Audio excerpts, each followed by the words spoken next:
Bien, el tema que vamos a ver el día de hoy pues es parte de esta unidad 1, como ya lo hemos estado revisando en en las anteriores sesiones que corresponden a la clasificación de los materiales. El día de hoy pues corresponde al seguir con el tema de orgánicos e inorgánicos. En la sesión anterior pues ya habíamos trabajado con la parte de los orgánicos. Vamos entonces a revisar, ya lo habíamos revisado en la sesión anterior al final, pero vamos a retomarlo para que quede bien claro lo relacionado a los materiales orgánicos. Pues recordamos que son aquellos que vienen de seres vivos o de o son compuestos de origen biológico. En su composición como elemento principal pues es el carbono. A diferencia, como ya lo habíamos comentado, de los materiales inorgánicos que pueden ser elementos metálicos o no metálicos y con nula o muy pequeña presencia del carbono. En el caso de los orgánicos, pues es el elemento básico para decir que nosotros tenemos estos materiales orgánicos. Las características que presentan este tipo de materiales orgánicos o compuestos orgánicos es que son combustibles solubles, presentan isomería, pueden presentar aromaticidad, y puntos de ebullición y de fusión muy bajos. Y en la clasificación de estos materiales orgánicos, pues es con respecto a su origen, estructura, grupos funcionales y polaridad. En este caso, dentro de los grupos o del gran grupo de clasificación de los materiales, pues puede entrar sin ningún problema los polímeros. Los polímeros son principalmente a base de carbono. O sea, la mayoría de su estructura química presenta a este elemento carbono, por lo que cumple con el criterio para ser considerado como un material o un compuesto orgánico. Entonces vamos a revisar a continuación esta clasificación o a qué se refiere esta clasificación para poder entenderla. Bien, vamos primero según su origen. Con respecto a su origen, pues los materiales orgánicos pueden ser naturales o artificiales. Ya habíamos visto anteriormente que los compuestos naturales pues son aquellos que encontramos de forma natural en el entorno o a partir de seres vivos. Tenemos el ejemplo de estos compuestos orgánicos pues en muchas plantas, ¿no? Incluso en árboles. Tenemos el ejemplo de la clorofila y el ejemplo del caucho. El caucho, por si no lo sabían, pues se obtiene de árboles, se extrae, pues es un polímero, es una sustancia pegajosa que posteriormente se procesa para obtener diferentes tipos de polímeros principalmente. También los podemos encontrar estos compuestos orgánicos en muchos alimentos en forma de aminoácidos. Ahorita vamos a ver una imagen donde pues están presentes en qué tipo de alimentos están presentes estos aminoácidos. Tenemos los artificiales, como ya lo hemos comentado, este tipo de compuestos orgánicos artificiales son los que se obtienen a partir de los compuestos naturales, pero se procesan en laboratorio para obtener nuevos materiales o compuestos.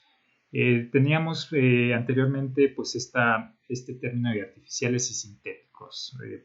Ya lo habíamos explicado. Artificiales es el que a partir, repito, de los compuestos o materiales orgánicos presentes en la naturaleza procesamos y obtenemos un nuevo material. Y los sintéticos son que las materias primas o los materiales que vamos a utilizar como de partida para obtener un nuevo producto se obtienen también a partir del laboratorio. No nos encontramos en la naturaleza, sino son compuestos que se desarrollan en laboratorio, los procesamos y obtenemos un producto. Esa es la diferencia entre artificiales y sintéticos. Artificiales utilizamos lo que nos da la naturaleza, lo procesamos. Los sintéticos es lo que se obtiene desde el laboratorio y lo procesamos para obtener un nuevo producto. Esa es la diferencia. En este caso de los artificiales o compuestos orgánicos artificiales, pues tenemos como ejemplo los plásticos y muchas fibras sintéticas que actualmente se utilizan. Repito, en artificiales son las materias primas que vamos a utilizar, son las que obtenemos en la naturaleza, procesamos y obtenemos el producto. A continuación pues vamos a ver una imagen donde representa esto, donde encontramos esto. Aquí está la presencia de los aminoácidos, lo encontramos en diferentes alimentos, en vegetales, en carnes, en huevos, en lácteos, en semillas. La clorofila pues es a partir de la planta, se extrae y pues se obtiene este compuesto orgánico que es ampliamente utilizado para cuestiones de salud. Y el caucho, pues aquí observamos, ¿no? Se hace un corte en el árbol y se empieza a extraer de forma natural este caucho, que es un polímero natural que posteriormente se procesa para obtener diversos tipos de producto. Bien, esto es con respecto a los compuestos o materiales naturales. Con respecto a los artificiales, pues tenemos en este caso pues las botellas, pues utilizamos muchos productos naturales, como puede ser uno de ellos el caucho, los procesamos y podemos obtener una diversidad importante de plásticos a partir de este tipo de materiales que se obtienen o de compuestos que se obtienen de forma natural a partir de algún tipo de árbol o que se extrae a partir de un ser vivo. También tenemos algunos tipos de fibra, como puede ser el poliéster o el nylon, que nos permiten posteriormente obtener hilos o cuerdas a partir de este tipo de materiales y fibras, ¿no? Otro tipo de fibras que pueden ser también, repito, de poliéster o de nylon. Observamos las etiquetas de nuestra ropa y pues muchas es con base a este tipo de fibras que se obtienen de forma natural, se procesan y obtenemos un material, en este caso el hilo, para poder fabricarlos. Obviamente, retomando este ejemplo de la ropa, pues lo revisamos y viene un porcentaje de la fibra natural procesada y algodón, que pues también es un tipo de fibra natural, ¿no? Entonces se hace la combinación para mejorar las propiedades de estas telas y poder obtener el producto, en este caso pues sería la ropa. Estos son los ejemplos ya de forma visual a lo que se refiere con los compuestos obtenidos a partir de un origen natural y a partir de un origen artificial.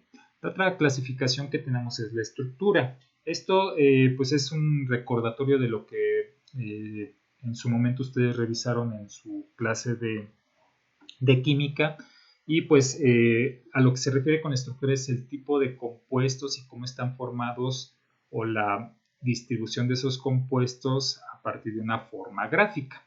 Nosotros tenemos pues lo que se refiere a los compuestos alifáticos, que son cadenas lineales o que presentan algún tipo de ramificación, y observamos, aquí está la imagen del lado derecho, que pues en su totalidad o en su mayoría presentan carbonos. Observamos ahí algunos hidrocarburos que en su momento pues también en la clase de química estuvieron revisando. Y aquí está, bueno, es muy claro el ejemplo, ¿no? La cadena lineal que se forma, algunas cadenas laterales que están presentes, pero observamos la diferencia, ¿no? Bueno, más bien observamos el concepto principal de los compuestos alifáticos, como nos lo menciona ahí en el recuadro naranja, que pues son estructuras lineales largas que tienen ciertas ramificaciones. Entonces ahí está la primera clasificación con base a su estructura, que pues son la estructura alifática. Con respecto, o más bien tenemos, si tenemos otro tipo de estructura diferente a la que estamos observando arriba, que son los alifáticos, pues ya es otra clasificación. Aquí tenemos el de los compuestos aromáticos, que se obtienen a partir de los anillos, como puede ser de la naftalina y el benceno, con algunas modificaciones en alguno de sus carbonos. Al final de cuentas, la estructura principal para decir que tenemos un compuesto aromático con base a esta estructura, pues es estos elementos de este tipo que tenemos aquí, que son unos pequeños hexágonos. Estos hexágonos los podemos ir modificando en cada uno de sus carbonos y como la estructura principal es este hexágono, pues decimos que tenemos un compuesto aromático. Aquí tenemos la combinación de un hexágono con un pentágono.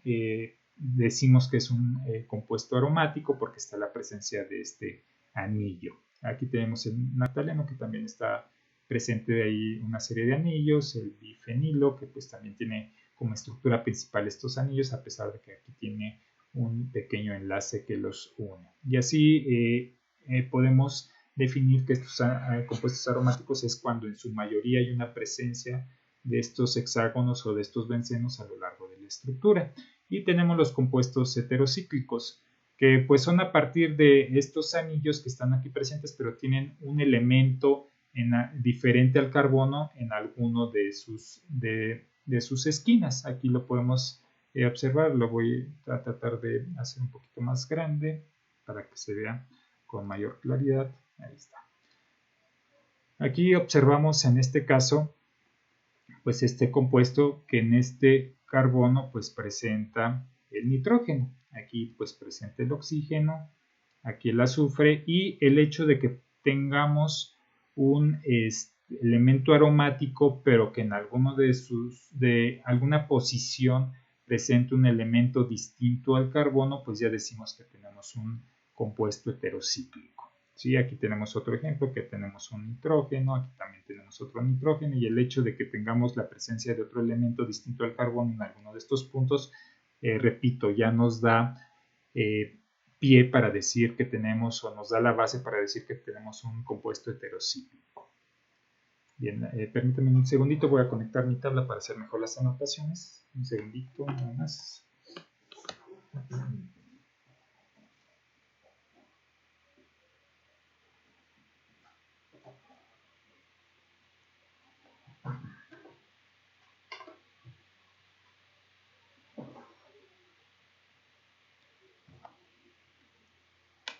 Está. Voy a revisar su tamaño original esto. Entonces ahí es claro pues la diferencia, ¿no?, entre cada uno de estos compuestos. Observamos que sí hay una diferencia importante para poder ver con claridad pues poder determinar con claridad qué tipo de compuesto con base a su estructura es el compuesto orgánico con el cual vamos a estar trabajando. No sé si hasta aquí tengan alguna pregunta, muchachos.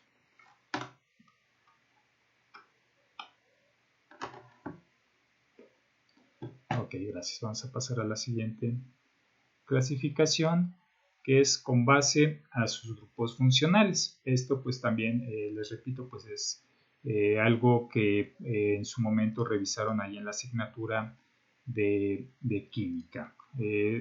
Tenemos diferentes grupos funcionales. ¿A qué nos referimos? La combinación o la presencia principalmente de oxígeno e hidrógeno, pero en determinadas posiciones a lo largo de un compuesto donde la mayoría de los elementos es carbono.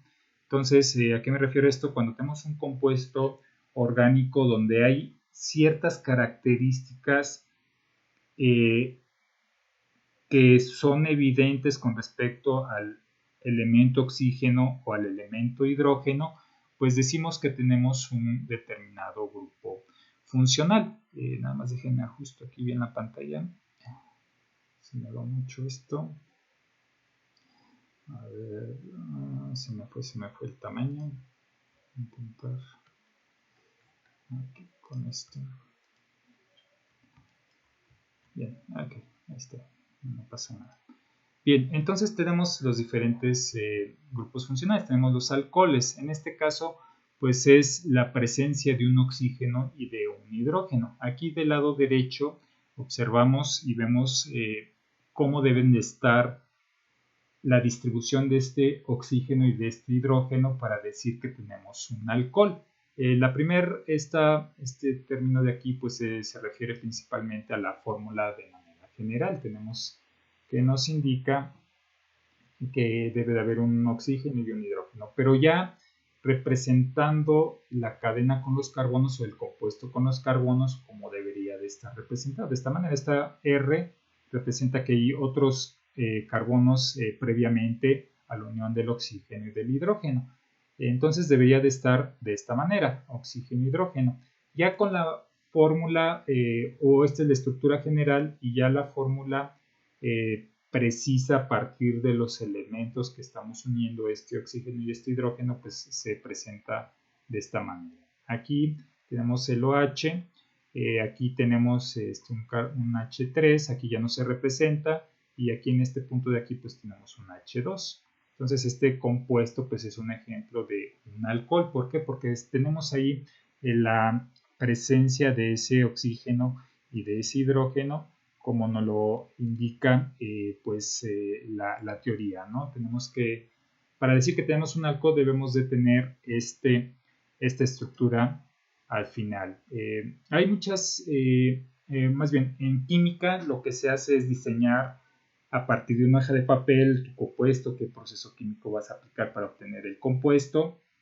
Dependiendo del tipo de compuesto que se quiera obtener, obviamente estoy hablando de los compuestos orgánicos, dependiendo del tipo de compuesto, pues hay diferentes tipos de reacción o de síntesis que se dice de forma muy técnica en el área de química para obtener los distintos compuestos, como les menciono, con base a su grupo funcional. Entonces hay estrategias de temperatura, de determinados disolventes, de algunos catalizadores que nos permiten obtener estos diferentes tipos de compuestos a partir de su estructura. Obviamente depende mucho de las materias primas que tengamos, las características de estas materias primas, pero vaya, llevamos un procedimiento y obtenemos al final este tipo de compuestos. Entonces, repito, lo que se hace al inicio es en una hoja hacer una investigación de qué tipo de reacciones y para comprobar si obtuvimos o no lo que estamos planteando en papel y a partir del procedimiento químico que estamos aplicando,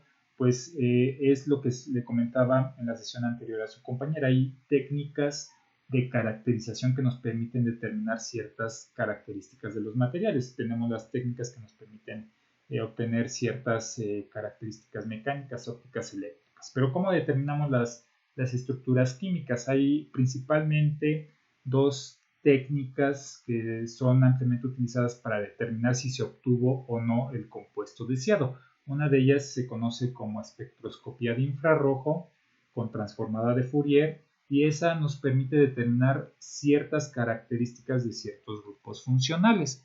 ¿A qué me refiero con grupos funcionales? En infrarrojo van a darnos unas señales características para ver si hay la presencia de este OH. Este OH se va a ver en una gráfica y esa señal en esa gráfica correspondiente a este OH se va a presentar en una región específica. Entonces tenemos aquí esto que graficamos, este se grafica de esta manera, se van a obtener algunas bandas de esta manera y dependiendo las posiciones de las bandas presentes, pues nosotros podemos definir si tenemos un OH, si tenemos un oxígeno con doble enlace, etc. Entonces, esta es una de las técnicas que se utilizan para determinar si obtuvimos el compuesto o no deseado. Hay otra técnica que se conoce como resonancia magnética nuclear, que esta es súper infalible, es muy precisa y es la que regularmente utilizan los químicos cuando desarrollan un nuevo compuesto. En ese caso también se obtiene una gráfica, pero la gráfica se obtiene de esta manera. Se obtienen unas señales que están representadas de esta manera, luego hay unas más complejas y se analizan, se revisa la posición en la que están. Dependiendo la estructura, pues nos vamos guiando y podemos ir determinando si obtuvimos o no el compuesto deseado. Entonces esas son algunas de las técnicas aplicadas para determinar si se obtuvo o no, porque no nos podemos quedar ya en su momento si ustedes quieren seguir, una vez que acaben con su carrera, estudiar algo relacionado con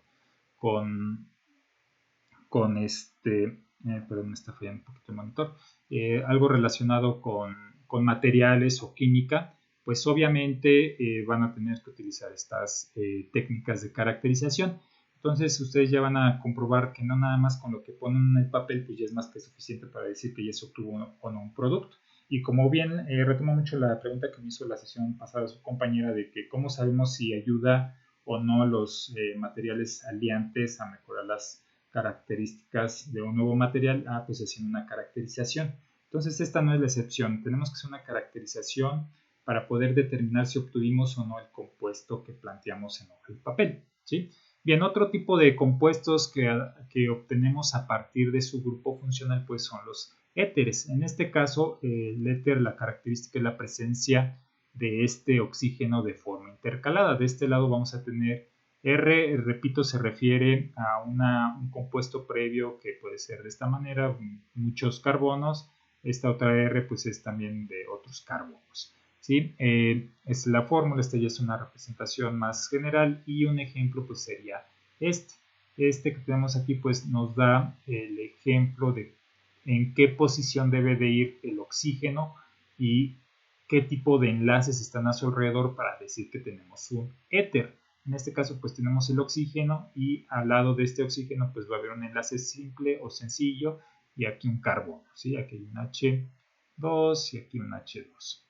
¿Sí? Entonces si obtenemos esto, estamos diciendo que tenemos un éter. Para los ésteres, aquí lo que hay que tener pues es un oxígeno con doble enlace, como aquí lo observamos, y un oxígeno con un enlace sencillo de forma intercalada. De esa manera nosotros podemos decir que tenemos un éster. Si obtenemos esta estructura, que está el ejemplo que tenemos, y es claro, ¿no? La presencia del oxígeno con doble enlace y posteriormente el oxígeno intercalado. Si obtenemos esto o si tenemos presente esto en nuestro compuesto, decimos que tenemos un éster, o para decir que tenemos un éster hay que tener u obtener esta estructura. Los ácidos orgánicos, aquí en este caso pues hay que tener la presencia del carbono, doble enlace oxígeno y un enlace simple con un OH. Entonces, para decir que tenemos este tipo de ácidos, pues hay que tener la presencia de este OH y el oxígeno con el doble enlace en el carbono, y de este lado pues diferentes compuestos a partir del carbono. Aquí tenemos un ejemplo, este ejemplo pues es muy sencillo, nada más tenemos aquí un CH3, aquí tenemos el carbono, aquí aunque no parezca, pero ya sabemos que tenemos un carbono, doble enlace oxígeno, doble enlace el hidroxilo o el OH.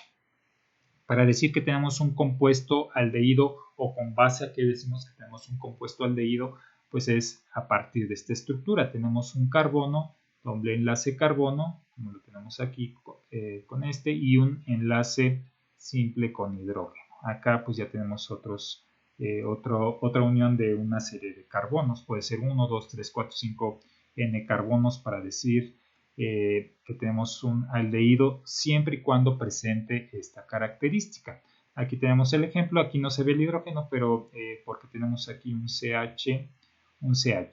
Entonces este CH se representa de esta manera. Aquí tenemos el oxígeno, aquí el carbono y aquí el hidrógeno correspondiente, y este grupo de acá o esta característica nos hace decir que tenemos un grupo aldehído. Tenemos las aminas. Ahí pues es con base al grupo amina NH3, ya dependiendo la unión o el tipo de unión que tengamos, pues vamos a tener una amina primaria, que es ya que el hecho de que tengamos aquí un carbono, pues ya va a generar que tengamos la presencia del NH2, que tengamos aquí un carbono y aquí otro tipo de carbono, o una cadena diferente de carbonos acá y una cadena diferente de carbonos acá, nos va a reducir la cantidad de hidrógenos y por lo tanto vamos a tener la presencia de NH. Si tenemos ahora alrededor de ese hidrógeno diferentes cadenas de carbonos, aquí una, aquí otra y aquí otra, nos va a reducir la presencia de ese hidrógeno y nada más nos va a dejar un nitrógeno. Siempre y cuando nosotros tengamos ya sea esta característica, vamos a decir que tenemos una amina, pero en este caso va a ser una primaria. Si tenemos el NH con un hidrógeno, vamos a tener una amina secundaria, y si tenemos solamente el nitrógeno y con estas características alrededor de ese nitrógeno, vamos a decir que tenemos una amina terciaria. Entonces, de esta manera los compuestos orgánicos se clasifican con respecto a sus grupos funcionales. Ya vimos con respecto a su estructura si son alifáticos, aromáticos, heterocíclicos. Y aquí ya tenemos con respecto a los grupos funcionales. No sé si hay alguna pregunta hasta aquí, muchachos.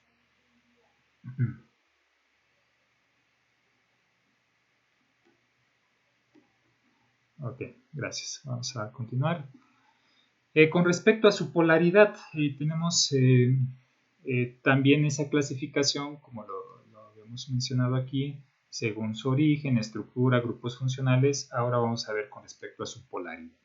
En este caso, pues es muy interesante porque dependiendo de la polaridad de los compuestos orgánicos, muchas veces depende qué tan soluble o no puede ser un compuesto. ¿Cuál es la característica para decir que tenemos un compuesto, un material orgánico polar o un compuesto material orgánico?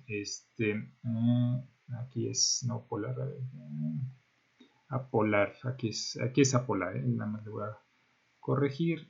Aquí es apolar. Ahí está. Ahí está. Bien, para decir que son polares, pues solamente debe de existir el carbono, bueno, no solamente, debe de existir la cadena de los carbonos y alrededor de esos pues debe de haber presencia de nitrógeno, oxígeno, fósforo, azufre o alguno de esos elementos. Bueno, ahí está el nitrógeno. Si hay presencia de estos elementos en la cadena de los carbonos, pues decimos que tenemos un compuesto orgánico polar, porque hay un desequilibrio en la distribución de los electrones. Entonces, si hay un desequilibrio, si hay una cantidad mayor de electrones que de neutrones y protones, pues obviamente vamos a tener una carga negativa. Entonces, el hecho de que tengamos presencia de una mayor carga negativa que positiva o neutra, pues ya está tendiendo la carga o la polaridad hacia una polaridad negativa. A diferencia de los compuestos apolares, en este caso pues está balanceada la distribución de los electrones, en este caso solo hay presencia de carbono e hidrógeno. Eso nos va a permitir que la distribución sea más uniforme y no haya diferencia entre el número de electrones y de protones y neutrones de nuestro compuesto. Entonces esto va a mantener como que una carga neutra, a diferencia de los polares, que sí va a haber esa variación con respecto al número de los electrones que va a generar pues ese desequilibrio, ¿no? Entonces el hecho de que tengamos ese desequilibrio pues ya nos va a permitir o nos va a generar que tengamos un orgánico polar. Si tenemos un equilibrio con respecto a nuestra cantidad de electrones y de neutrones y protones, pues vamos a tener un compuesto polar. Bien, entonces aquí lo importante es observar cuál es lo que nos genera esa diferencia entre tener un elemento polar y no polar. Pues es la presencia de estos compuestos, del nitrógeno, del oxígeno, fósforo y azufre, así como otros elementos como puede ser el silicio. El silicio, como está en el mismo grupo que el carbono, en algunas ocasiones podemos sustituir algún carbón por un silicio, como lo vamos a ver un poquito más adelante. Entonces, el hecho de que tengamos un compuesto distinto al carbono o al hidrógeno hace que se obtenga un compuesto polar. Si solamente en nuestro compuesto tenemos carbono e hidrógeno, pues vamos a tener un compuesto apolar, como lo vamos a ver en la siguiente tablita. Aquí observamos, aquí vemos cómo se va modificando la polaridad de estos compuestos. Aquí tenemos los éteres, tenemos la presencia de un oxígeno. Recordamos, voy a regresar un momento, que para tener un compuesto polar o un desequilibrio en los electrones, pues debe de haber presencia de oxígeno. Ahí está, y se cumple ese criterio. Por lo tanto, tenemos un compuesto polar débil, pero polar, ¿no? Que sí presenta un pequeño desbalanceo con respecto a las cargas de los electrones. Posteriormente, pues otro compuesto que tenemos pues son las cetonas. Tenemos la presencia del oxígeno y del hidrógeno, que es lo que nos comenta aquí la parte teórica, ¿no? Que si hay presencia del oxígeno, pues vamos a tener nuevamente ese desbalanceo. Tenemos hidrógeno, pero aquí lo importante pues es la presencia de este oxígeno con doble enlace, que también va a generar ese desbalanceo con respecto a las cargas de los electrones. Las aminas, pues tenemos el nitrógeno, que pues también lo vemos ahí nombrado con respecto a las características que presentan estos compuestos polares. Aquí está el nitrógeno. Entonces cumple con ese criterio, ¿no? Hay una presencia de un elemento distinto al hidrógeno o carbono, pues es polar. Aquí nuevamente tenemos otro que son los alcoholes, la presencia nuevamente del oxígeno, los ácidos carboxílicos, que también existe la presencia del oxígeno aquí y acá, que también genera ese desbalanceo. Aquí es en mayor magnitud, por eso está en la región de los polares crecientes o de una alta polaridad. Y tenemos la amina, donde pues está la presencia, la amida, que es otro grupo no tan ampliamente conocido. Sí es conocido en la clasificación de los compuestos orgánicos, pero pues no es tan ampliamente conocido como los que acabamos de mencionar, que sí es importante las amidas como los otros grupos que existen, pero pues es mucho más identificable los otros que comentamos. Aquí tenemos las amidas, tenemos la presencia de este oxígeno y la presencia de un nitrógeno que pues cumple con el criterio para decir que tenemos un compuesto polar. Sí, el nitrógeno y el oxígeno pues ya hacen que sea polar ese compuesto. Pero tenemos el otro caso, donde hay un equilibrio con respecto a los electrones y por lo tanto de su carga. Entonces, ese hecho de que tenemos esa estabilidad es por la presencia solamente de los carbonos y de los hidrógenos, que es en el caso de los hidrocarburos. Aquí observamos si solamente tenemos carbonos, hidrógenos, carbonos, hidrógenos, carbonos, hidrógenos. Aquí tenemos la fórmula general, por decirlo de alguna manera, pero si lo representamos en estructura, pues ya sabemos que es una cadena larga de carbonos con hidrógenos, pero solamente están presentes estos elementos. No tenemos presencia de otro elemento para que se genere cierto desbalanceo de las cargas y poder decir que tenemos un polar. No, en este caso de los hidrocarburos es apolar, no tiene una polaridad, no tiene ese desbalanceo, ¿sí? Y pues ahí lo vemos en sus fórmulas. Bien, de forma general, pues aquí tenemos esta tabla donde nos indica las diferencias que se presentan entre los compuestos orgánicos y los compuestos inorgánicos. La principal pues es la cantidad de carbono. Bueno, es con respecto al origen, pues es biológico o no biológico. Biológico, pues es de las plantas o de algún ser vivo que se puede extraer. ¿Sí? No, este compuesto orgánico pues está presente en esos seres vivos. Aquí no biológico, pues principalmente en minerales, ¿sí? Que los da la naturaleza, pero pues como tal no tienen de esos elementos. Con respecto a los elementos, la mayor cantidad, si en el compuesto existe una cantidad o predomina el elemento carbono, pues decimos que tenemos un compuesto orgánico, ¿sí? Por eso dice que este va a estar presente siempre y en una magnitud importante. El hidrógeno pues también casi siempre, y también estos elementos de forma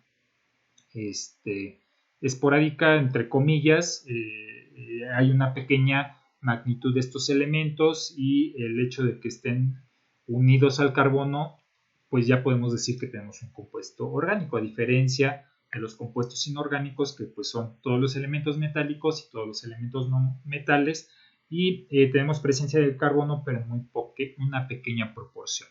Con respecto a los enlaces, que esto lo vamos a ver ya en la siguiente unidad, bueno, esto ya lo tienen presente con base a su asignatura de química, pero pues lo vamos a repasar ahí en la unidad 2 de estructura cristalina. Con respecto a los enlaces, en los compuestos orgánicos se presentan los enlaces covalentes. Los enlaces covalentes son aquellos que comparten los electrones para alcanzar la estabilidad.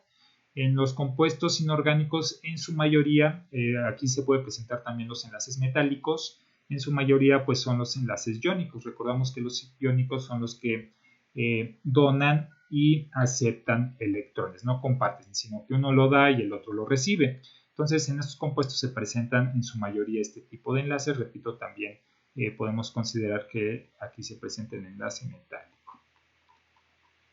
Listo.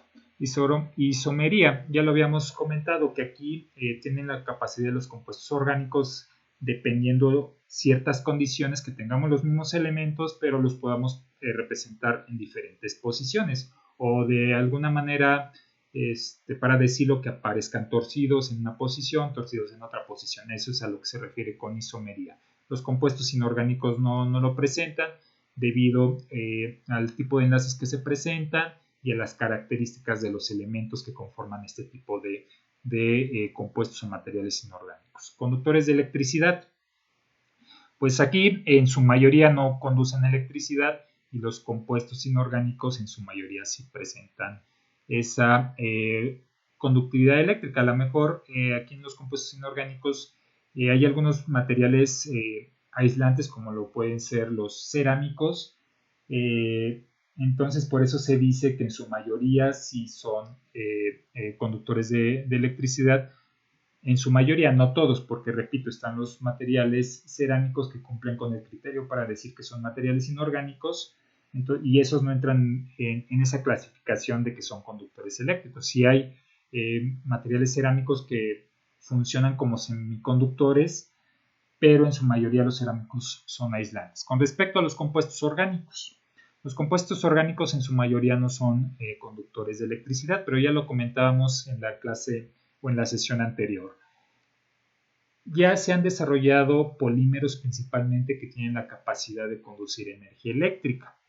Se ha estado trabajando desde no sé, desde el 2003, año 2000, que creo que se ganó el premio Nobel por el primer descubrimiento de un material orgánico como conductor eléctrico, y a partir de ahí pues se ha tenido mayor fuerza el estudio o este campo de estudio con respecto a los polímeros conductores.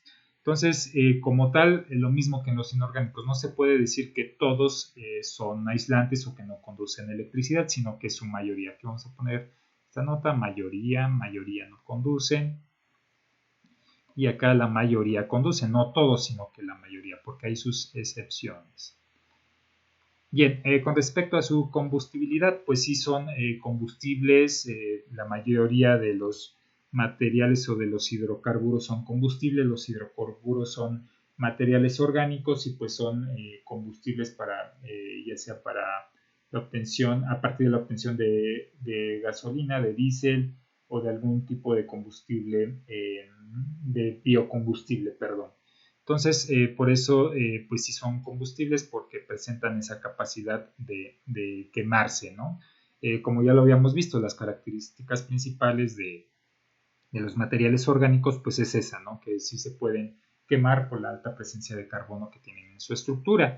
Los compuestos inorgánicos, ahí sí rara vez son combustibles, repito, hay sus excepciones, son mínimas, pero hay sus excepciones en las cuales son combustibles este tipo de compuestos.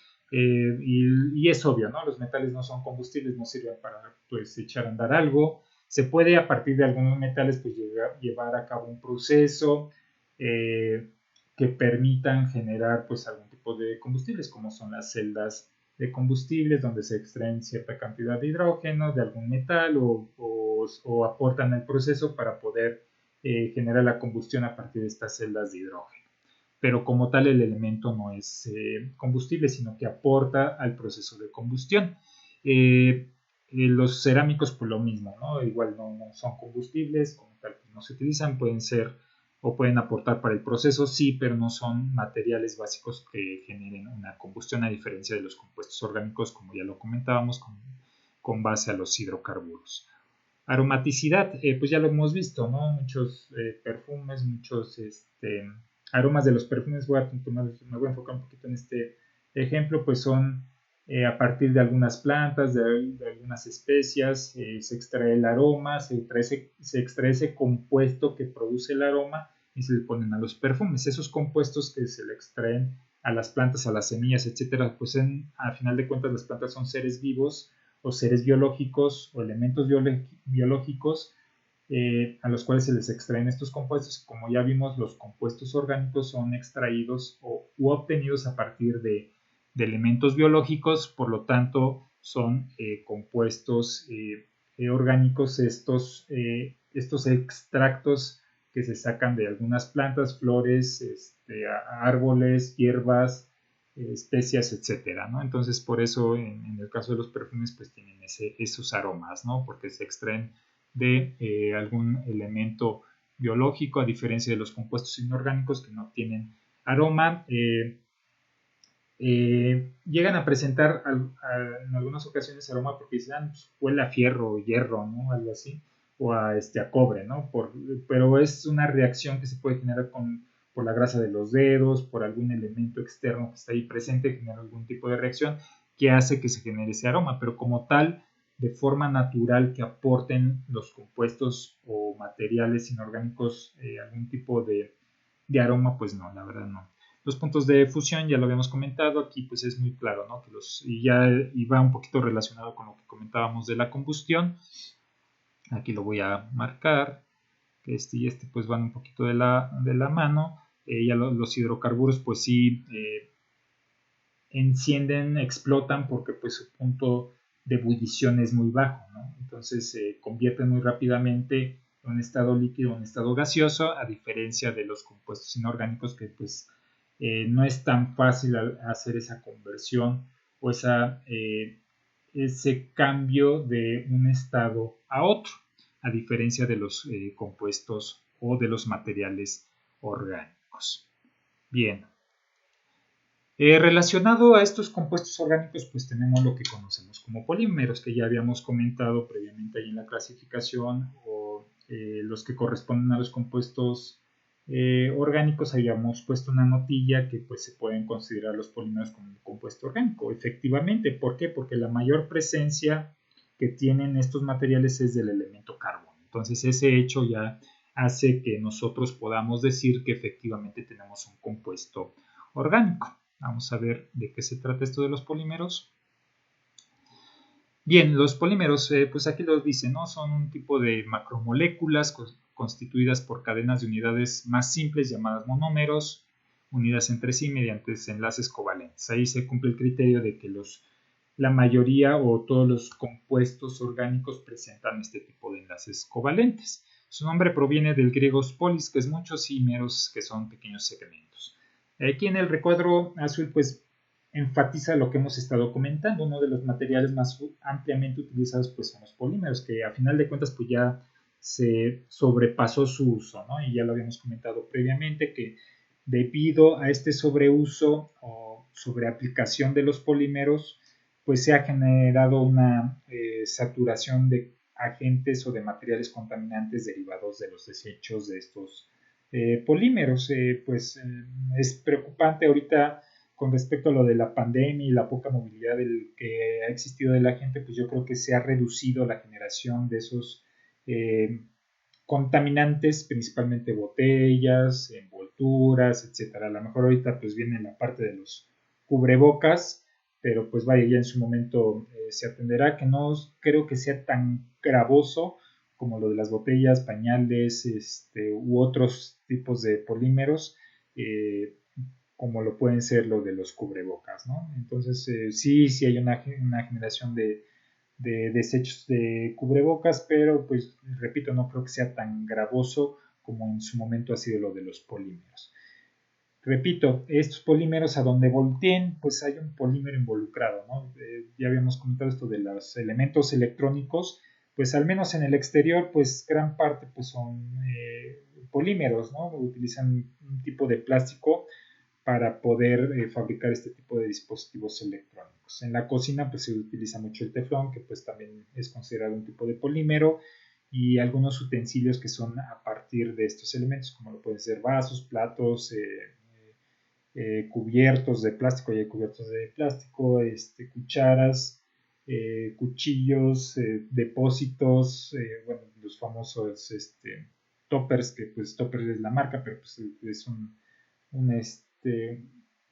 un elemento que almacena, ¿no? Un elemento de almacenaje. Eh, y repito, a donde volteen, pues hay involucrado un polímero, ¿no? Ya está sobreexagerado el uso de estos materiales. Está sobreexagerado porque su procesamiento es muy sencillo y a nivel industrial, pues de lo que se busca, ¿no? Que se puedan obtener muchas piezas a la vez de un elemento, ¿no? Como lo habíamos comentado con los metales, con respecto a la fundición, que es uno de los procesos de manufactura más utilizados por la cantidad de piezas que se pueden obtener y la facilidad, entre comillas, del proceso como tal. Lo mismo ocurre con los polímeros. Hay diferentes técnicas de manufactura de los polímeros, pero es muy sencilla, ¿no? Es muy rápida, muy sencilla, presenta muy buenas propiedades los polímeros, es por eso que ha sido sobreexplotado su uso. Y pues, repito, a donde volteen pues lo ven, ¿no? Entonces, por eso los polímeros son un material importante por entender, debido principalmente a que algunos de ustedes, cuando ya sean egresados, pues incluso puedan trabajar en una empresa donde se haga uso de este tipo de materiales, ¿no? Aquí en Hidalgo, pues tenemos una empresa que se dedica al reciclaje de las botellas de PET. Estas botellas de PET pues tienen un determinado número de uso y luego pues ya se considera desecho. Por ahí tiene un número en las botellas que indica el número de veces que ha sido reciclado el material de esa botella en específico. Repito, no recuerdo si son 6 o 7 veces las que se puede reutilizar el PET, pero sí tiene un límite, ¿no? Ya una vez que se sobrepasa ese límite, pues se desecha. Pudiera ser que se reutilizara para otro tipo de aplicación, eso lo desconozco que hagan en esta empresa, pero pues se hace así, ¿no? Sí, adelante, dime. Ajá,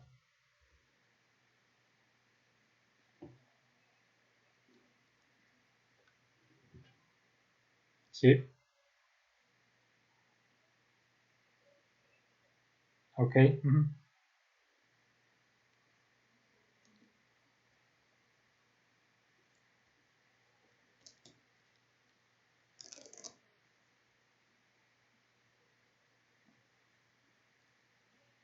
Sí, sí, sí, sí, gracias por la pregunta, muy interesante, muy ad hoc o muy alineada a lo del tema. Sí, efectivamente, pues sí se presenta una degradación, un desgaste, como lo dices, ya se conoce como degradación. Entonces, no se presenta tanto la degradación por uso. Pues vamos a tomar el de las botellas, ¿no? Ahí tenemos la botella de PET, pues tú la puedes apachurrar, le puedes hacer X cosa y al final de cuentas la estructura química se mantiene. Dices, ok, la voy a reutilizar, la corto en pedacitos, pequeños fragmentos, pequeños fragmentos, pequeños fragmentos. Ok, ya tengo los pedacitos ahí, lo recolecto, junto pues una cantidad importante, la vendo, me la compran. ¿Y qué hacen los que la compran? Como comenta su compañera, pues la venden y la vuelven a reutilizar. Para poder ser reutilizable tiene que pasar por un proceso termoquímico, que nos referimos con un proceso termoquímico. Pues hay dos opciones, dependiendo del tipo de material que se utilice, si es el PET, el poliestireno tereftaldeído, o un propileno, otro, pues dependiendo del tipo de polímero que tengamos, pues va a depender el tipo de proceso que vayamos a seguir para su reciclaje. Por eso en el caso del PET sí se requiere un proceso termoquímico que nos referimos, que hay que ponerlo aquí, si se quiere volver a utilizar como botellas de PET, se tiene que poner en una sustancia que haga que se diluya nuevamente este compuesto sin perder la estructura.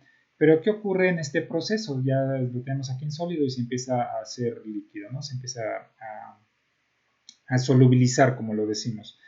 Ya que lo tenemos soluble, se vuelve a separar y ya nada más se separa la sustancia líquida que lo derritió y la sustancia que es el PET en líquido.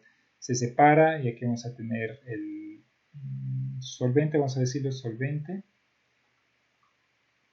Y aquí vamos a tener otro depósito ya con el PET separado del solvente que lo diluyó. Entonces aquí lo tenemos en líquido y este líquido ya lo volvemos a meter a la máquina para, no me acuerdo cómo se llama este proceso de, se me fue, soplados, inyección de plástico se llama, donde tenemos un molde, ahí tenemos el molde, tenemos la forma de la botella una mitad, aquí tenemos la otra parte del molde, tenemos la otra parte del molde y aquí tenemos la botella. Y por aquí se inyecta el plástico, lo tenemos ahí el plástico, tiene cierta temperatura esto, se empieza más bien, no es cierto, aquí está el plástico, se aplica a determinada temperatura al interior de estos moldes y se inyecta aire. Al inyectar aire a este plástico se empieza a generar una burbuja, pero una burbuja con forma del molde. Pero ¿qué ocurre? Que cuando nosotros llevamos a cabo este proceso, pues hay una degradación de la cadena. Entonces podemos tener esto, no me acuerdo bien no me acuerdo bien la estructura del PET, pero pues vamos a suponer que tenemos esto. 2 y CH3. Vamos a suponer que este es el polímero, es un ejemplo. Que este es esto, lo procesamos y ¿qué puede ocurrir? Que aquí en lugar ahora de tener este CH3, podemos tener por ahí, se modificó algo o se debilitó el enlace, que seguimos teniendo esta estructura, pero ya vamos a poner aquí más grueso, que está fuerte y aquí el enlace ya se empieza a debilitar. Entonces sigue teniendo adelante, sí, dime. Por ahí va a comentar alguien algo. Bien, perdón. Entonces aquí ya se empieza a debilitar el enlace y tenemos aquí, pongo aquí silencio esto. Ahí está. Se empieza a debilitar el enlace y por lo tanto seguimos teniendo las mismas propiedades, no en su misma magnitud, pero por decir la de transparencia, pues se ve transparente el plástico. Pero ¿qué ocurre? Ahora que ya presenta una débil cadena, lo volvemos a procesar acá, vuelve al ciclo de acá, se vuelve a procesar, lo separamos y ahora pues se hace mucho más débil la cadena. Ahora vamos a tener CH3, más débil ahí casi nada el enlace, o ya se le puso algún otro, en lugar de tener este CH3 pues ya no lo tiene ese CH3 y ya tenemos esta cadena que cambió de tamaño. Ya tenemos ahora esta cadena que cambió de tamaño, seguimos teniendo la transparencia y más o menos las mismas propiedades mecánicas, pues puede ser otra vez aplicable para la botella. Lo llevamos acá. Nuevamente pasa el proceso y ¿qué ocurre? Que hay que regresarlo acá nuevamente a cortar, a vender, a recolectar, a diluir. ¿Y qué ocurre? Que esta cadena se va a ir degradando, se va a hacer más pequeña. Va a llegar un momento en que ya la cadena va a ser tan pequeña. Vamos a verlo como bolitas. Yo creo que es más fácil. Así tenemos, aquí tenemos la botella. Y ahí rápido nada más para que quede claro. Lo cortamos, lo fragmentamos, cortamos los pedacitos, lo metemos al proceso termoquímico, lo separamos el solvente y el PET como tal ya en solución, lo metemos al proceso de molde y obtenemos ahí la botella. Bueno, algo así, ya está la idea. Entonces, tenemos inicialmente, para que ya quede más claro, creo que va a quedar más claro así. Tenemos este polímero que son una cadena de carbonos. Es la primera vez que lo reciclamos, ya tengo la botella, nuevamente regresamos a este ciclo, y ahora la segunda vez ya va a tener un elemento menos, ¿no? Vamos a tener un elemento menos. Puede ser debido a que se degradó la cadena, se debilitó la cadena y se fue este elemento, se fue, y ya tenemos la cadena corta. Se acortó un poquito, pero sigue manteniendo más o menos las mismas propiedades, pues lo seguimos utilizando. Nuevamente pasa este proceso y ahora vamos a obtener un compuesto, un polímero, igual que va a ser PET. Ahorita vamos a ver de hecho lo que se refieren a estas bolitas para que ya quede mucho más claro esto que trato de decir. Se fue este elemento, pues ya se hizo más pequeña la cadena, ¿no? Sigue siendo PET, pero con una cadena más pequeña, sigue teniendo transparencia, tal vez no tanto como el PET original, pero pues todavía sirve, ¿no? Pues lo aplicamos acá y llevamos otra vez el ciclo para acá. Pero va a llegar un momento en que esta cadena va a ser más tan corta. Ahí se me perdió el cursor, ¿dónde está el cursor? Ahí se me perdió. Aquí está. Vamos a tener una cadena tan corta que ya va a perder sus propiedades ópticas, ya no va a ser tan transparente. Las propiedades mecánicas pues ya va a estar muy aguado, ya no va a tener esa rigidez. Entonces en este momento ya deja de ser reciclable el material, ya no lo podemos aplicar porque ya no cumple con las especificaciones de la botella. Tal vez aquí sí se redujo el tamaño de la cadena, pero seguía presentando propiedades o las propiedades mínimas para poder seguir siendo utilizado, pero ya va a llegar un momento en que ya no va a poder ser utilizado.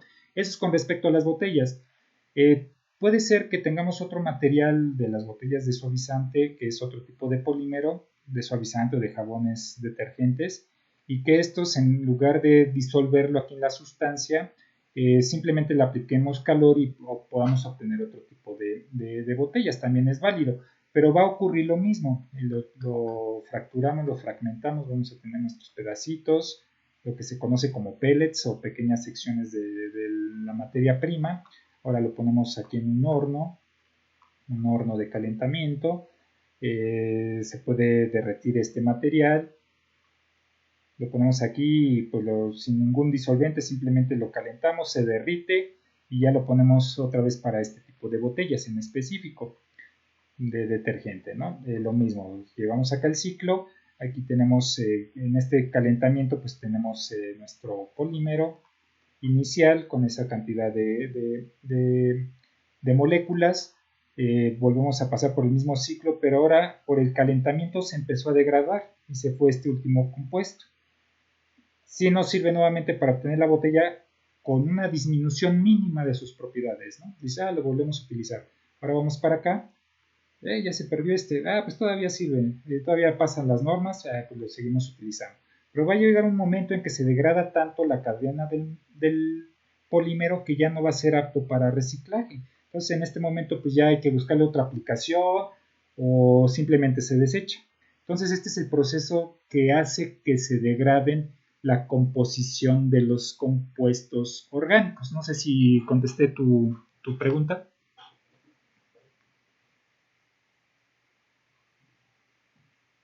Sí, de nada. Entonces esto ocurre, sí se puede reutilizar determinado número de veces y como su compañera lo comentaba, se va a presentar un desgaste, no físicamente así de dureza, o sea, lo palpamos físicamente, me refiero a propiedades palpables, pues no son tan visibles.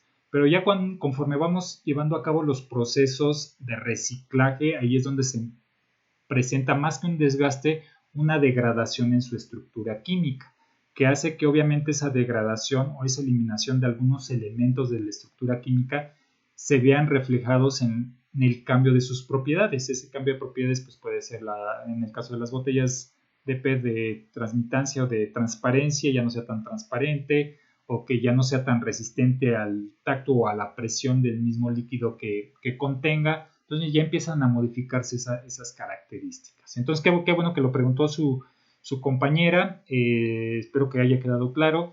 Para reforzar un poquito más esto, ahorita ya vamos a ver lo que se refiere a los polímeros, pero hay una gráfica en los polímeros, una gráfica que dependiendo del tipo de el número de cadena o tamaño de cadena o la longitud de la cadena, ahorita vamos a ver a qué nos referimos con eso de cadena, tamaño de cadena, no, perdón, es acá el tamaño de cadena, es acá, tamaño de cadena, tamaño, vamos a poner tamaño, y aquí propiedades. Entonces, dependiendo del tamaño del compuesto, si tenemos por decir dos bolitas, ¿no? Que el polímero sean dos bolitas, pues vamos a tener estas propiedades. Dice, pues si le incremento otra, ¿qué va a ocurrir? Tengo tres bolitas, pues se va a modificar sus propiedades mecánicas, se van a incrementar. Si le pongo más bolitas o más elementos que conformen ese polímero, pues ¿qué va a hacer? Pues se van a modificar sus propiedades mecánicas. Pero va a llegar un momento en que tengamos, no sé, aquí 8 bolitas. Dices, pero pues aquí ya cuando tiene 8 bolitas ya no modifica tanto sus propiedades. Le voy a poner más bolitas, le voy a poner ahora 15, ¿no? Ahí le ponemos 6, 9, 10, 2, 3, 4, 5, ahí está. 15 bolitas. Dices, pues tiene las mismas propiedades el que tengamos 8 y 15 bolitas. Ahí es cuando ya se estabilizó el polímero, ya no se puede modificar más con el cambio de la longitud de su cadena. Ahorita vamos a entender más lo de la cadena. Entonces, va a llegar un punto en que, aunque modifiquemos el tamaño, ya no van a modificar sus características, principalmente sus propiedades mecánicas.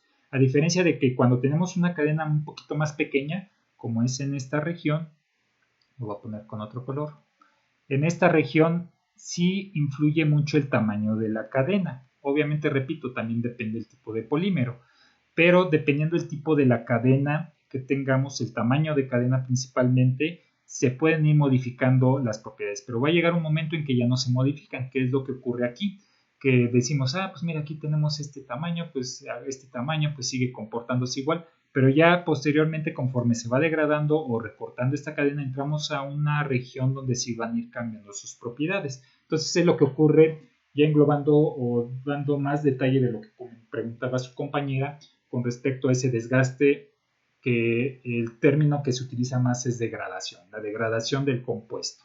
Pero esa degradación del compuesto, repito, impacta en los polímeros, a lo mejor no de primera mano en las propiedades, pero conforme vayamos utilizándolo, pasándolo por procesos termoquímicos de temperatura, disoluciones de pura temperatura, pues se va a ir degradando esa cadena, se va a ir desgastando esa cadena hasta que llegue a un punto donde sí va a tener un alto impacto el hecho de que tengamos una cadena más corta que como la teníamos inicialmente. Ahí se va a ver reflejado en sus propiedades. Bien, espero que haya quedado más claro ya con esto. Vamos a la siguiente. Aquí estamos.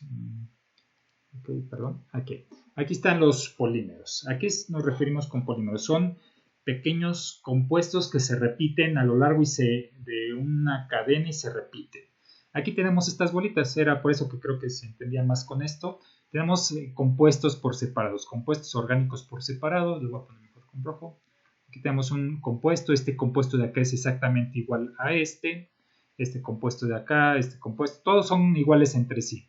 Entonces se lleva a cabo un proceso donde estos compuestos que se conocen como monómeros se unen. Entonces los empezamos a unir a partir de un proceso químico y podemos obtener la unión de estos mismos elementos. Recordamos, estas bolitas son exactamente iguales. Entonces ya la unión de esas canicas o de esos monómeros nos permiten la obtención de un polímero. Aquí ya con una estructura más general de forma química, pues podemos tener el etileno. Esta es una bolita, esta representa una bolita. Sí, esto representa una de estas bolitas. Dices, pero quiero obtener un polímero a partir de esto. Pues ok, entonces voy a poner una cantidad importante de estos etilenos. Acá voy a tener otro etileno, aquí otro etileno, y así sucesivamente, varios etilenos. Voy a llevar a cabo un proceso químico que me permite que cambie su estructura, pero el cambio de esa estructura me va a permitir que se una a este. El cambio de la estructura entre cada uno de estos etilenos me van a permitir que se junten entre sí. ¿Y qué es lo que voy a obtener? Voy a obtener esto. Aquí pues observamos que ya no tenemos esa doble enlace, pero vamos a tener lo que se conoce como unidad repetitiva. Observamos y este se parece a este, y observamos si todos son iguales. Dice, mira, sí son iguales, entonces pues tengo un polímero, ¿no? Porque son una unidad repetitiva o un monómero. Aquí ponen esta representación porque pues aquí sigue otro carbono con otro hidrógeno y así sucesivamente por ambos lados. Aquí igual ponen este símbolo para representar que hay otra unión del carbono con los hidrógenos y así sucesivamente. Entonces observamos y efectivamente estos se repiten a lo largo de la cadena. Si nosotros, retomando el ejemplo anterior, empezamos a quitar esto, pues seguimos teniendo la estructura del polietileno, pero ¿qué ocurre? Que la cadena se vuelve más corta. Seguimos teniendo un polietileno porque tenemos la repetición de varios etilenos que sí se modificó el doble enlace, pero al final de cuentas pues tenemos un etileno ahí, ¿no? Le quitamos lo dejamos hasta aquí, que tengamos nada más esto, lo voy a poner con azul, que tengamos nada más este tamaño. Obviamente, pues el que tengamos una cadena más larga a una cadena muy corta, pues se va a ver reflejado en sus propiedades. Es por eso que en este caso los polímeros tienen una amplia aplicación porque dependiendo del tamaño que estén presentes o que estén presentes estos polímeros, como lo vimos en la gráfica de acá, dependiendo del tamaño que tengamos de esos polímeros, pues se va a ver reflejado en sus propiedades. Aquí lo estamos manejando en las propiedades mecánicas, pero también va a tener un impacto en sus propiedades ópticas, en sus propiedades térmicas. Entonces, a esto es a lo que nos referimos con el polímero. Tenemos un elemento inicial repetido varias veces, aplicamos un proceso que en este caso esos procesos se conocen como polimerización, que hay varios procesos de este tipo. Uno de ellos es radicales libres y pues hay otro tipo de polimerización, ¿no? Por adición, etcétera, etcétera, que nos permiten que obtengamos estas largas cadenas y que obtengamos lo que al final vamos a conocer como polímero. Entonces, repito, es la repetición, no valga la redundancia, de este tipo de elementos a lo largo de una cadena y eso hace que se obtengan nuevas propiedades. Sí, entonces a lo que nos referíamos con degradación es cuando desaparece por el debilitarse un enlace, se rompe este enlace y pues ya queda libre por ahí y recorta el tamaño de la cadena modificando de esa manera las propiedades del polímero. Bien, los polímeros también tienen una clasificación. La clasificación o las tres clasificaciones más generales es por su origen, composición y la reacción al aumentar su temperatura. Vamos a verlo rápidamente. Por su origen, pues puede ser, como lo hemos visto en los compuestos naturales, pueden ser naturales, sintéticos o semisintéticos. Los compuestos naturales son de origen biológico. Uno de los ejemplos más claros pues, es lo que conocemos como el caucho. El caucho pues, es un polímero y la repetición de pequeños mismos elementos que nos permiten obtener una cadena larga de esos mismos elementos.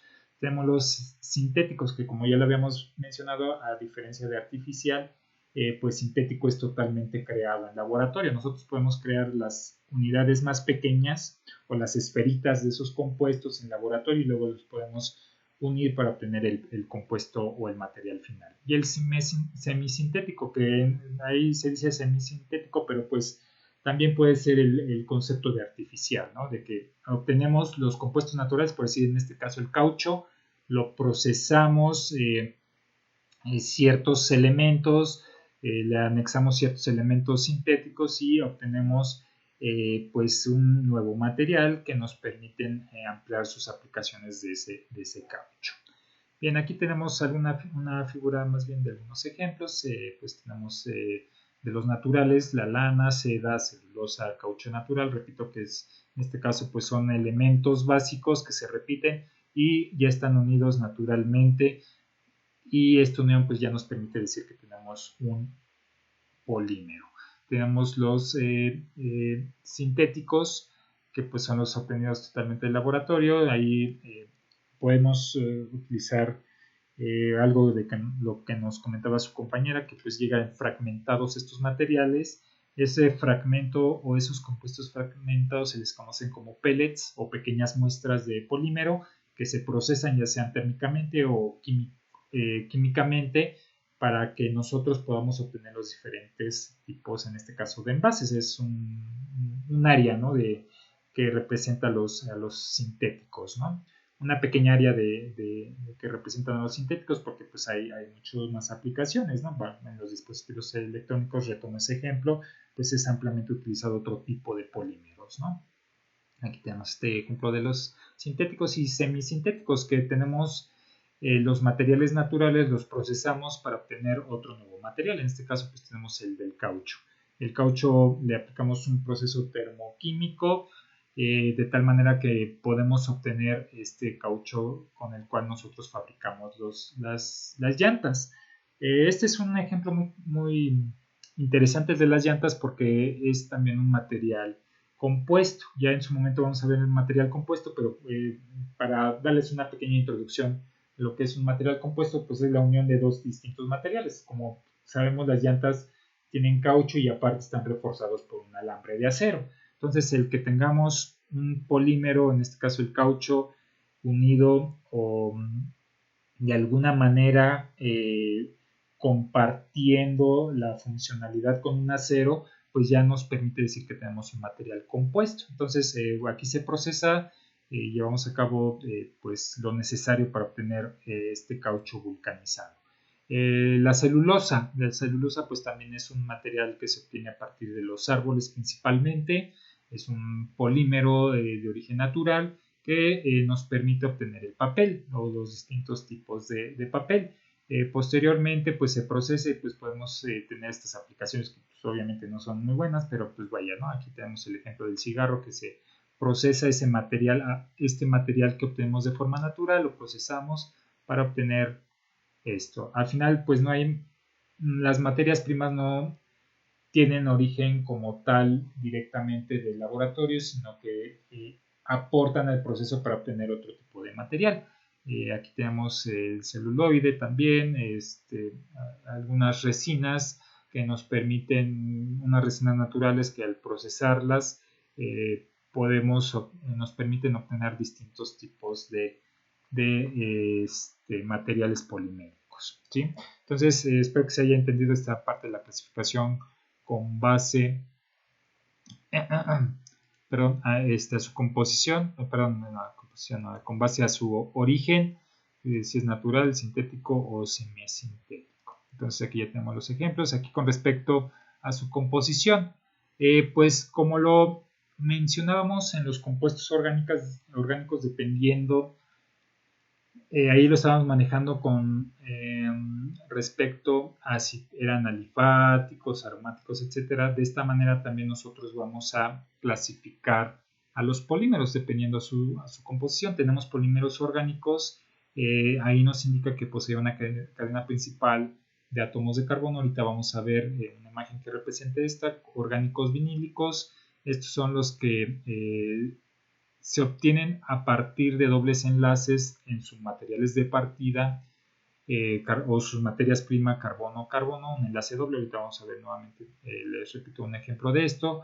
Los orgánicos vinílicos son aquellos donde no se parte de un compuesto donde haya un doble enlace, sino donde haya presencia de un oxígeno o de un nitrógeno. Ahí tenemos algunos ejemplos tanto de los vinílicos como de los no vinílicos. de este tipo, estirénicos, halogenados y acrílicos, ¿sí? Las poliofeninas igual son clasificados como polímeros orgánicos vinílicos. En este caso pues tenemos el poliéster, las poliamidas y los poliuretanos.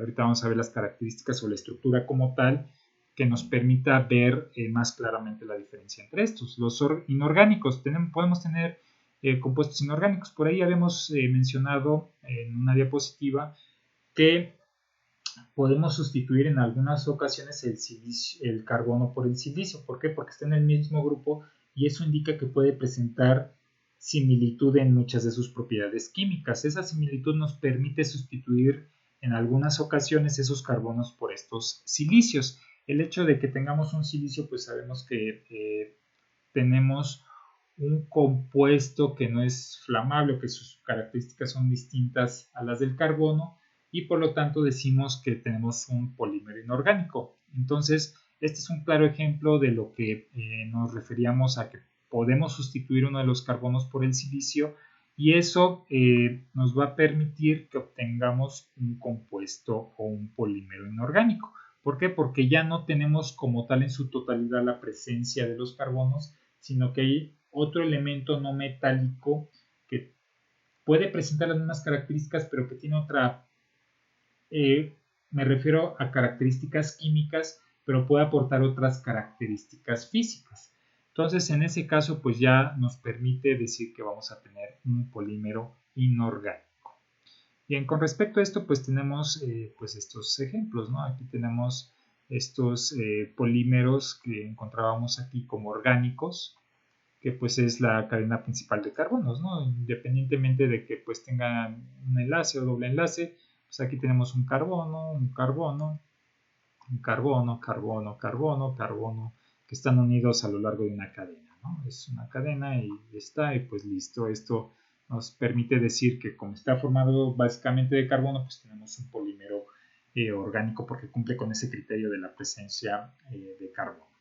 Tenemos posteriormente los vinílicos. En este caso, pues decía que es a partir de que el monómero o la unidad base presenta un doble enlace. Aquí tenemos este doble enlace que aplicamos el proceso de polimerización y ya nos permite obtener un compuesto más largo a partir de esta materia prima, pero en este caso presentaba un doble enlace y eso nos permitió tener este polímero vinílico. Tenemos los no vinílicos, nos decía ahí que es cuando tenemos presencia principalmente de oxígeno. En este caso pues tenemos este oxígeno en la estructura principal. La materia prima pues obviamente también tuvo que contener oxígeno para que esté presente aquí.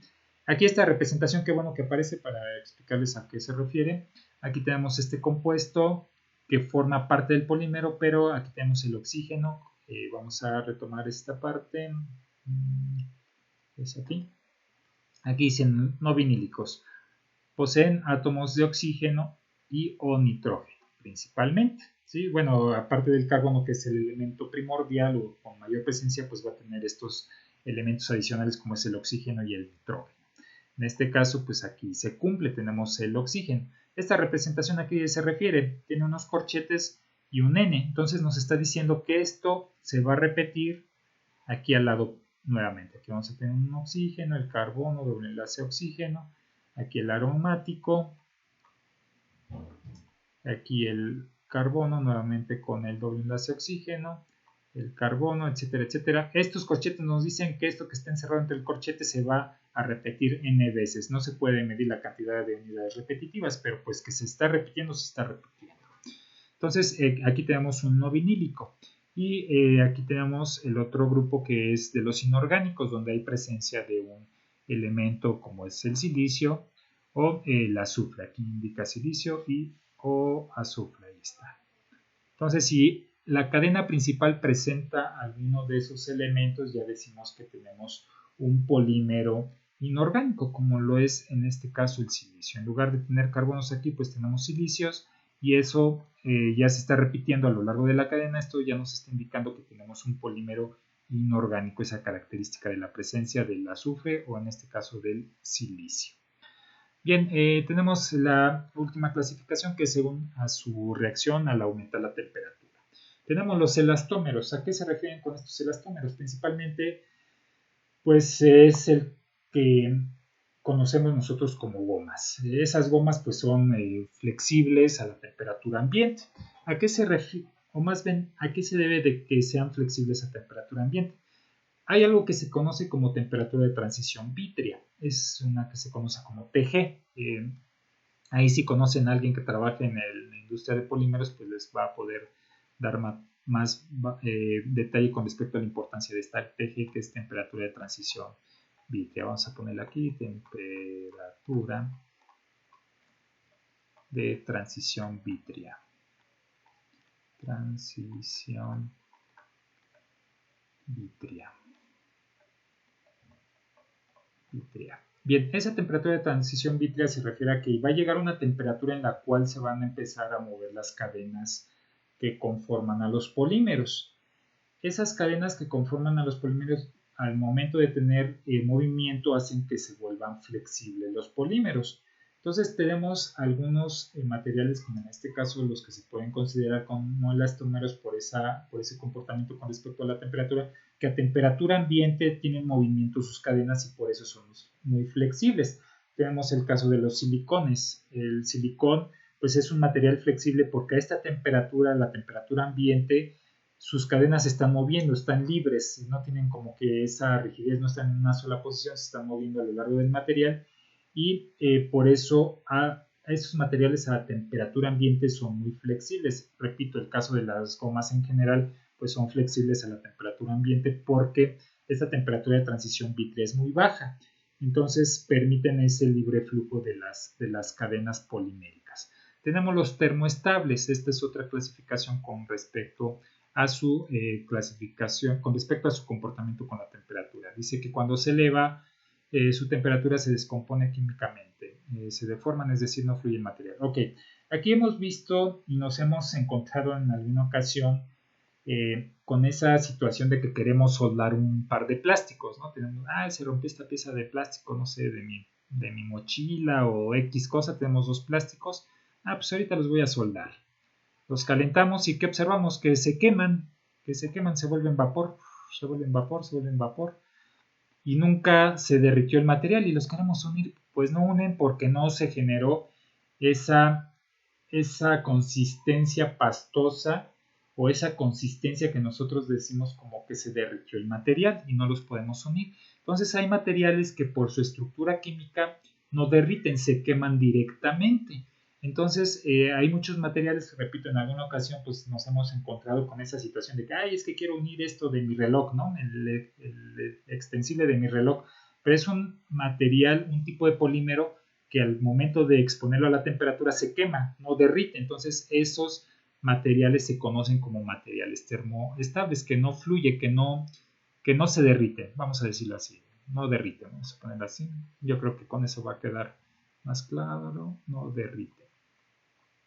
Y tenemos el caso contrario, que cuando nosotros tenemos un par de materiales que queremos unir o un material, no sé, que queremos exponer al calor y se derrite, en ese caso dices, pues mira, quiero unir estas dos piezas, le voy a aplicar calor y ¿qué ocurre? Se empieza a derretir, los unimos y tenemos éxito en esa unión. Cuando presentan este comportamiento físico de derretirse, decimos que tenemos termoplásticos. ¿Por qué? Porque ahí, de hecho aquí lo comentan, ¿no? Se derriten y pasan a un estado líquido, no se queman directamente, no se vuelven humo. Ahí un ejemplo pues son las ligas, o sea, si ustedes quieren exponer con un encendedor a temperatura de la liga, pues se va a quemar, no se va a derretir, se quema directamente, ¿no? A diferencia de otros materiales como alguna goma que pudiera ser un buen ejemplo, o algún otro tipo de material rígido que sea un plástico que nosotros exponemos al calor y sí derrite y sí podemos unir.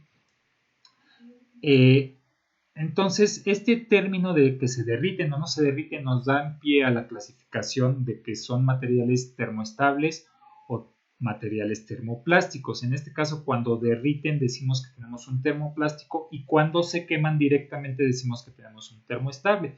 Los elastómeros son aquellos materiales que son blandos a temperatura ambiente. Aquí tenemos algunos ejemplos de estos materiales. Aquí pues les comentaba, tenemos en su mayoría gomas como son utilizados en este tipo de accesorios, en algunas mangueras que son flexibles a cierta temperatura ambiente. En este caso, los elastómeros tienen este tipo de cadenas, en este caso se dice que son cadenas entrecruzadas. Tenemos los termoestables que cuando los calentamos o los exponemos al calor se queman. En este caso son termoestables, son altamente entrecruzados o que presentan pocos espacios en su entrecruzamiento. Si observamos aquí tenemos un espacio muy pequeño y aquí un espacio muy grande. Y los termoplásticos son cadenas principalmente lineales, en su mayoría lineales que están ahí enrolladas, están así, es en polímero, una cadena de un polímero, otra cadena de un polímero, son miles de cadenas de los polímeros que están ahí enrolladas, simplemente les aplicamos temperatura, empiezan a fluir y se derriten. En este caso tenemos el ejemplo de los materiales utilizados para la impresión 3D. La impresión 3D nos permite derretir el material y darle una forma con base a lo que nosotros queramos obtener. Entonces estos materiales empiezan a fluir alrededor de 200 grados, les podemos dar cierta forma, cuando se secan se vuelven nuevamente rígidos y en este caso este tipo de materiales presenta un comportamiento termoestable. Entonces esto es con respecto a lo que podemos ver de polímeros. Como los polímeros, los metales, pues son temas muy extensos. Aquí los vemos la parte más importante de forma general. En algunos puntos nos metemos a detalle, pero pues obviamente es súper amplia. La cuestión de los materiales es muy amplia en cualquier tipo de materiales que uno quiera trabajar, tanto en metales, cerámicos, polímeros, materiales nanoestructurados, materiales compuestos. Es súper amplio el área de conocimiento. Aquí vemos lo más general. En algunos otros temas pues sí nos vamos a introducir en puntos muy específicos, pero en este caso estamos viendo cosas muy generales, ¿no? Entonces, repito, son temas muy extensos. Alguno pues le dejará ahí a lo largo de su formación como ingeniero pues esa inquietud, ¿no? Por querer aprender más. Yo he conocido gente que ha estudiado posgrados que son de formación como ingenieros industriales o ingenieros mecánicos o ingenieros eléctricos, no como tal ingeniería en ciencia de los materiales, pero esa inquietud les ha generado que sigan aprendiendo más y estudiando un posgrado, ¿no? Y ese posgrado lo aprovechan en el caso de los mecánicos para mejorar las propiedades mecánicas de los materiales, en los eléctricos para desarrollar nuevos materiales semiconductores o conductores, en los industriales para poder determinar los procesos de manufactura más apropiados para determinados tipos de materiales, ¿no? Entonces es muy amplio el campo de conocimiento de materiales. Ojalá en algún momento alguno de ustedes se quiera interesar más y pues una vez terminando su carrera pues pueda estudiar un posgrado relacionado a materiales o algún otro tipo de posgrado, ¿no? Pero como estamos aquí en esta asignatura que impacta directamente a materiales, pues esa es la invitación, ¿no? Es un área de conocimiento súper amplia y muy interesante y aplicada en la industria principalmente. Bien, esto es todo con respecto a la sesión de hoy. No sé si tengan alguna pregunta o comentario, muchachos.